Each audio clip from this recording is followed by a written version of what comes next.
I grew up with that last will of my grandmother on her way from the ghetto lodge in 1944, or toward the end of 1944, with liquidation of the lodge ghetto, toward an unknown destination, never ever to step on Poland ground again.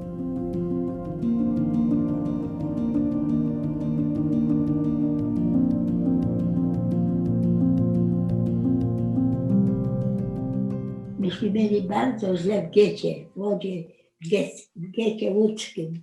I myśmy tam pracowali dalszą produkcję codzienną. Nie byliśmy dzień bez pracy. Ludzie padli jak muchy na ulicy. Bo tylko wózkami jechali tymi ludźmi. Tak ludzie padli. Strasznie było. Zobaczcie się tylko na to, ten strach, co nas czeka. Hearing a lot about that, I mean, hearing my father, who is from Krakow, and hearing in his testimony many things that created in me a big wall against anything that has to do with Poland. Obviously, as I said, I heard a lot of stories, but I always wanted to go back there to touch. You know, as a second generation, we grew up with no pictures, with stories, with imagination. Negative, warm about the little stories about our families and their relationship, but the outside world was a negative one. I couldn't imagine how it would affect me even on the ground. It was very hard. Landing in Poland, landing in the place that I traveled pretty much before, to many different places, was welcomed by friends, by relatives or whatever. Here, at a place I should have been welcomed by so many of my family, it's a silence. And the silence was loud.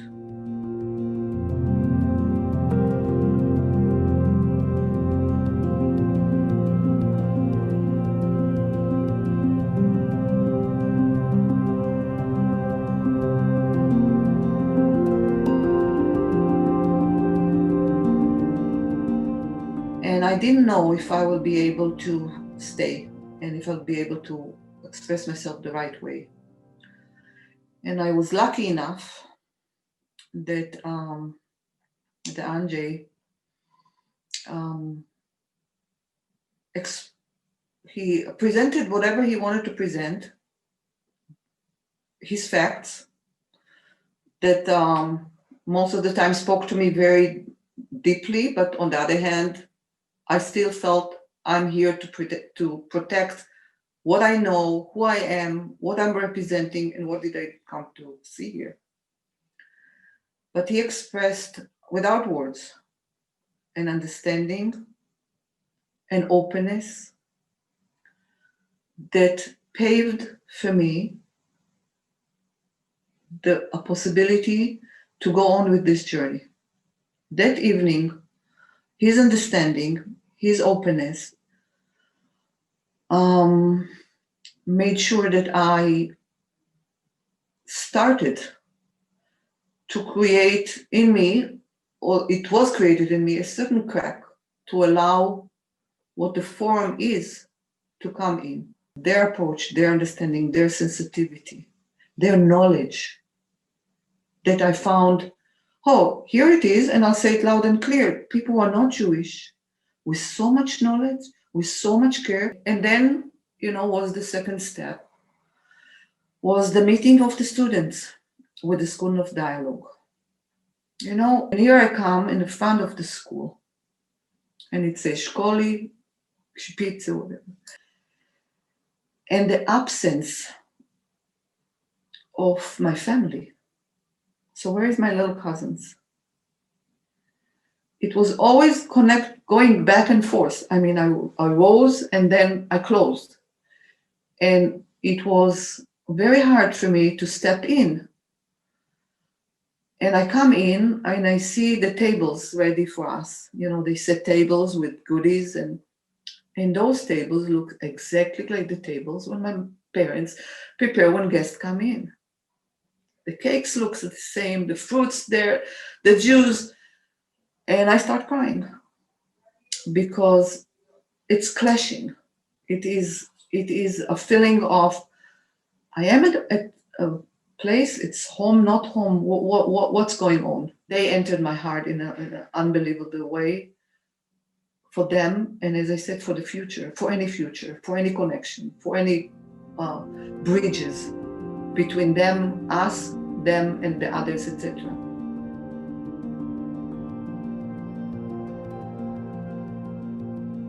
From there, we did our way to the cemetery in Przepice. Now it's unpaved road. The road there is unpaved. So what do? The group, on the way, we collect stones. We reached the cemetery. We didn't need those stones. They already prepared a bucket with stones. They knew exactly what needs to be done. They did a beautiful job of cleaning the place as much as possible, being knowledgeable about what needs to be done, joining us in such a respectful way. I mean, they are young people. They have many things in their mind. I mean, not only that I know, I taught children their age, I know what it is. And the respect when we say Kaddish, the respect of listening, the way that when they realized that I'm a daughter of Holocaust survivors, that the way they approached me and the mutual excitement or share of feelings, I will say. I won't say excitement, it was share of deep emotion feelings. Was something, as I said, this was a rainbow. This was something for me to say, there can be a flood. There was a flood here that destroyed the people here, but in this little Przepice, it didn't destroy a future, a nicer future. When I came back to Israel, and my mother's age, that we don't have much time, and he right away organized the School of Dialogue to have their program in Brzeziny. The class, according to what I told them, where she lived, where her grandfather lived, etc., in a very cold day, 1 Celsius degree, they prepared a little tour in Brzeziny. She was very moved. When the camera went over her house, she started crying. This is my house. She remembers her father, etc. So that was first, and then was the meeting itself. It was FaceTime. The meeting itself, I said, okay, I'll answer. The moment they started talking to her, it was like she went back. She won't realize it verbally. It was like she went back without that fear, without that rejection. She invited the girls here. They had the most moving relationship. Ja byłam między nimi i szczęśliwa do nieba, do nieba, do nieba.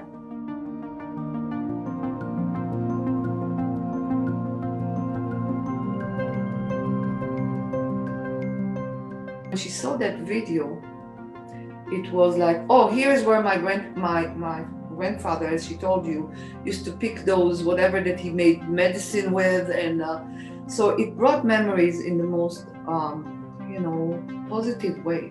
I could see her going back without, at that 10 minutes, without any shadows of the past. Here's another birthday, which I gave my mother, since I'm here, different birthdays. And I said, okay, another one. No, if I only can have one picture of her mother or her father or her family, somebody, and you connected me with Eva. And okay, now I'll cry. And it is, and actually Eva found the registration of my family. Now, for you to understand again, here it is. I had family. This is my grandfather. This is the address they stayed in. And that document also states exactly the time when they left Brzeziny ghetto into Lodz ghetto, and when my grandfather was sent to Chelmno. Now, I figured out that from there they sent to Chelmno, but I didn't know that for sure. I have a yortzeit. I light a candle now for my grandfather. We say Kaddish on the right day for my grandfather. I don't know if anybody can understand. This is huge. And here I get an email, and I can touch through the email the tears of Eva, being so moved and excited. She found that picture. I didn't say anything to my mother. I ran to enlarge it. Now it's hanged on the wall against where she sits. So there is talking to her, there is expressing to her, there is so you can't even imagine what your dedication and what you're right away doing changing our life, all of us. But this is my grandmother. She looks like my aunt. My brother looks, it's like it becomes a reality. And you know, these holidays, so it was January, so Passover, right? We were just my mother and me, but this picture was on the table. She was with us.